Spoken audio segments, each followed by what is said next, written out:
సామెతల గ్రంథంలో 9వ అధ్యాయం 6వ వచనములో, ఇక జ్ఞానము లేని వారై ఉండక బ్రతుకుడి, తెలివి కలుగు చేయు మార్గములో చక్కగా నడువుడి.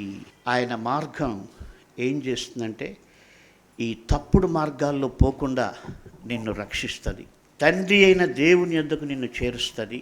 ఈ మధ్యలో తెలివి కలుగు చేసేటువంటి మార్గం, ఆయన నీకు తెలివి కలుగు చేస్తాడు. నాకు చాలా ఇష్టం ఆ వర్డ్, తెలివి కలుగ చేయు మార్గం. యేసు మార్గంలో ఉన్న ప్రత్యేకత అంటే ఇది ఒక మత మార్గం కాదు. ఈ మార్గంలో ఒక వ్యక్తి నడిస్తే ఆ మనిషికి తెలివి కలుగ చేసేటువంటి మార్గం ఇది.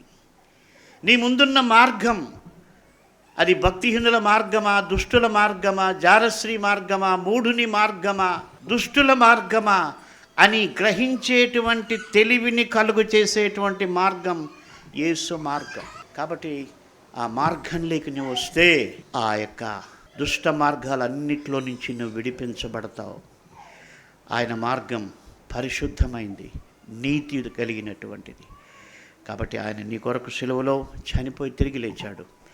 యేసయ్యా, వీటి నుండి బయటపడే మార్గం నాకు తెలియదు, అయితే నీవు మార్గం అన్నావు, నువ్వు నడిపిస్తానన్నావు. నాకు కావాల్సిన తెలివి అండి, నన్ను నడిపించుకోవడానికి, నా కుటుంబాన్ని నడిపించుకోవడానికి అని మనం ప్రార్థన చేస్తే తప్పకుండా దేవుడు సహాయం చేస్తాడు.